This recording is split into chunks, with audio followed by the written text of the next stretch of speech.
राजस्थान के रेगिस्तान में एक छोटा सा गांव था, खेरापा।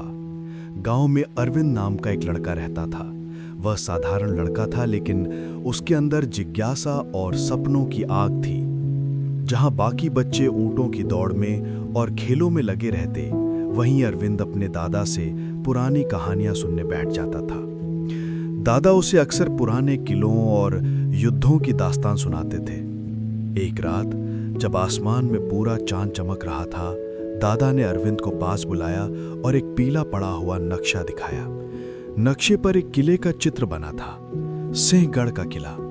दादा ने धीमी आवाज में कहा, अरविंद, इस किले के नीचे एक रहस्य छिपा है। अगर कभी हिम्मत हो तो इसे ढूंढना, लेकिन याद रखना, राह आसान नहीं होगी। अरविंद की आंखों में चमक आ गई। उसने तय कर लिया कि वह इस रहस्य को जरूर खोजेगा।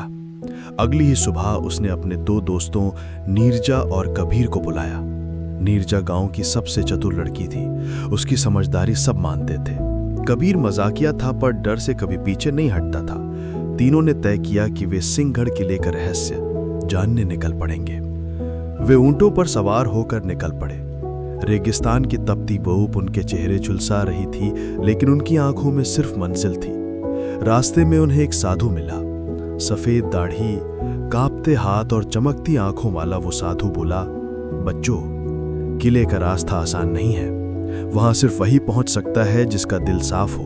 अगर मन में लालच हुआ तो किला तुम्हें कभी वापस नहीं आने देगा। तीनों थोड़े घबराए, पर पीछे नहीं हटे। वे आगे बढ़ते रहे और शाम तक किले के पास पहुंच गए। किला सुनसान और खामोश था। टूटी दीवारों के बीच से हवा सीटी बजाती हुई निकल रही थी। अरविंद ने नक्शा खोला और देखा कि उसमें एक गुप्त दरवाजे का निशान बना है। घंटों तलाश के बाद आखिरकार उन्हें दीवार पर शेर की आकृति मिली। कबीर ने मजाक में उस पर हाथ रखा और अचानक दीवार खिसक गई। एक अंधेरी सुरंग सामने आ गई। तीनों के कदम कांप रहे थे, लेकिन हिम्मत करके वे अंदर चले गए। सुरंग में मकड़ी के जाले थे, टूटी तलवारें पड़ी थीं और चारों तरफ अंधेरा। अचानक पीछे से आवाज आई, कौन हो तुम? वे पलटे तो एक बूढ़ा आदमी खड़ा था। उसकी आंखों में अजीब चमक थी। उसने कहा, मैं अघोरनाथ हूं। 40 सालों से इस रहस्य की रक्षा कर रहा हूं। इस किले में सिंह वंश की तलवार छिपी है। जो उसे पाएगा वही असली उत्तराधिकारी कहलाएगा। अरविंद की आंखें तेज हो गई थीं। ये वही रहस्य था जिसके बारे में दादा ने कहा था। अघोरनाथ ने आगे कहा, 3 परीक्षाएं देनी होंगी तुम्हें। पहली परीक्षा थी साहस की। उन्हें एक अंधेरे कमरे में जाना पड़ा, जहां शेर की एक विशाल मूर्ति थी। मूर्ति मानो जिंदा हो उठी और गरजने लगी, लेकिन अरविंद ने बिना डरे उसका सामना किया और मशाल उठाकर आगे बढ़ा। मूर्ति शांत हो गई। दूसरी परीक्षा थी सच्चाई की। एक जादुई आईना उनके सामने आया। उसमें हर किसी का दिल दिख रहा था।